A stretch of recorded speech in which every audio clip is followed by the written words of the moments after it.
আসসালামু আলাইকুম। তো আজকে সীমিত পরিসরে কিছু গলাচিলা হাইব্রিড মুরগির বাচ্চা তুলে ফেললাম। গলাচিলা হাইব্রিড মুরগির সাথে ৫টা টার্কি মুরগি এবং ৬টা ব্রাহ্মা মুরগিও নিয়ে আসছি। এখন শীত শেষের দিকে, এখনই উপযুক্ত সময় খামারে বাচ্চা তোলা। তো সেই চিন্তা ভাবনা মাথায় রেখেই মূলত আজকে সীমিত পরিসরে কিছু বাচ্চা খামারে তুলে ফেললাম আলহামদুলিল্লাহ। তো আজকে মূলত কিছু বাচ্চা নিয়ে আসবো, গলাচিলা হাইব্রিড সোনালির বাচ্চা। তো সেটা মূলত আনার আগে আমার এখানকে যে হপারটা আছে, সেই হপারের হোল্ডার আর কি নষ্ট হয়ে যায়। সেই 3টা হোল্ডার আর কি সুন্দরভাবে সেটিং করে এবং বুডিং সম্পূর্ণ কমপ্লিট করে তারপরে কি মূলত আমি এবং শান্ত দুজন মিলেই মূলত আজকে গিয়েছি বাচ্চাগুলো আনার জন্য। আমাদের যে পরিমাণ বাচ্চার চাহিদার দরকার ছিল, এক কথা যে পরিমাণ বাচ্চাগুলো দরকার ছিল, উনি সেই পরিমাণ আমাদের বাচ্চা দিতে পারে নাই। উনি বলছিল যে 100 বা 100 প্লাস আর কি বাচ্চাগুলো হবে। তবে দুঃখজনক আমরা মাত্র 63 পিস গলাচিলা আর কি মুরগির বাচ্চাগুলো পেয়েছি আলহামদুলিল্লাহ। এখন না পাইলে তো কিছু করার নাই। উনি হ্যাসিংয়ে দিয়েছিল অনেক ঠিক, সেখান থেকে আর কি অনেক কিছু ডিম আর কি নষ্ট হয়ে যায়। সেই কারণে কি মূলত মাত্র 63 পিস আর কি গলাচিলা মুরগির বাচ্চাটা আমরা পেয়েছি আলহামদুলিল্লাহ। তো তার সাথে আমরা 5টা টার্কি মুরগির বাচ্চা এবং কি 6টা বাহামার বাচ্চাও নিয়ে আসছি আলহামদুলিল্লাহ। বাচ্চা কিভাবে ব্রুডিং করতে হয় এটা আমরা সবাই জানি, আর এই বিষয়ে আমার অনেক অনেক ভিডিও দেওয়া আছে। আমার মনে হয় না যে এই বিষয়টা আবার নতুন করে কিছু বলা লাগবে। তবে আমরা সর্বপ্রথম আমরা যেভাবে আর কি মূলত করে থাকি ঠিক সেমভাবেই করতেছি। বাচ্চা আসার আগে আমরা নিচে আর কি ধানের তুষ ব্যবহার করি, তারপরে গিয়ে উপরে আর কি মূলত আমরা পেপার ব্যবহার করি, তারপর আর কি মূলত হপার ব্যবহার করি।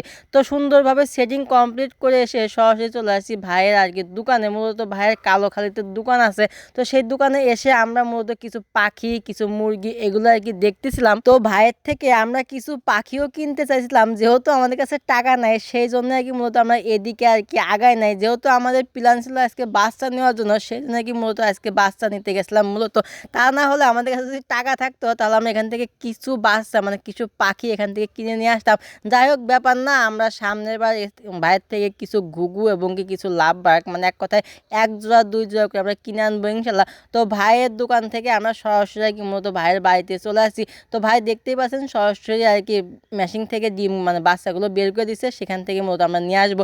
তো ভাইয়ের কাছ থেকে আমরা সর্বপ্রথম গলাচিলা যে বাচ্চাটা আছে সেটা সংগ্রহ করি। তারপর এখান থেকে আর কি লাইট যে বাহামাগুলো আছে সেই বাহামাগুলো নেই 6 পিস। তারপরে পাশে একটা আর কি সেটে রাখা আছে, সেখান থেকে মূলত আমরা টার্কি যেটা আছে সেটা সেখান থেকে 5টা টার্কি আমরা নিয়ে নেই। আমরা একটা খাঁচা বানাইছি, সেই খাঁচায় আর কি মূলত কিছু শৌখিন মুরগি এবং কিছু পাখি আর কি মূলত ওই খাঁচায় তুলবো। যেহেতু আমাদের কাছে এখন পর্যাপ্ত পরিমাণ টাকা নাই, টাকা না থাকার কারণে আর কি মূলত আমরা এগুলো তুলতে পারতেছি না। তো যাই হোক এখান থেকে আমরা 5টা টার্কি মুরগি এবং কি 6টা বাহামা মুরগি এগুলো নিয়ে নিয়েছি ওই খাঁচায় রাখার জন্য আর কি মূলত। তো বাদ বাকি পরে আস্তে ধীরে আমরা সেগুলো কিনে কিনে পুরো খাঁচাটা ফিল আপ করে ফেলবো ইনশাল্লাহ। তো যাই হোক কথা বলতে বলতে সুন্দরভাবে পলিথিন দিয়ে পেঁচিয়ে সুন্দরভাবে আগে খাঁচাটা প্যাকেটিং করে নিয়েছি। যেহেতু আমরা হুন্ডায় যাবো আর হুন্ডায় গেলে ওদের বাতাস লাগবে, এখন শীতের সময় আর শীতে বাতাস লাগলে ওদের ঠান্ডা লেগে যাবে, ঠান্ডার থেকে অনেক রোগ জীবাণু ছড়াবে, এই জন্য কি মূলত এই জিনিসটা করা। তো সুন্দরভাবে পলিথিন পেঁচিয়ে নিয়ে আমরা সরাসরি চলে আসছি আমাদের খামারে। খামারে এসে এদেরকে একটা একটা করে দেখে তারপর সুন্দরভাবে এখানে ছাড়তেছি। তবে আমি আরেকটা কথা বলে রাখি, এভাবে ছাড়ার আগে অবশ্যই লাইট এবং পানি দিয়ে নেবেন, সেটাই সব থেকে উত্তম হবে। যেহেতু আমি একা মানুষ তাই এগুলো করতে পারি নাই, সুন্দরভাবে এগুলো ছেড়ে তারপরে কি মূলত আমি ওদের খাবার পানি দিয়ে দিয়েছিলাম।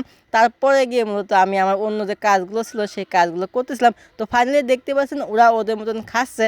তো আজকের ভিডিওটা বেশি বড় করবো না, এখানে শেষ করব। সবাই ভালো থাকবেন, সুস্থ থাকবেন, দেখা হবে কালকে নতুন আরেকটা ভিডিওতে। আল্লাহ হাফেজ।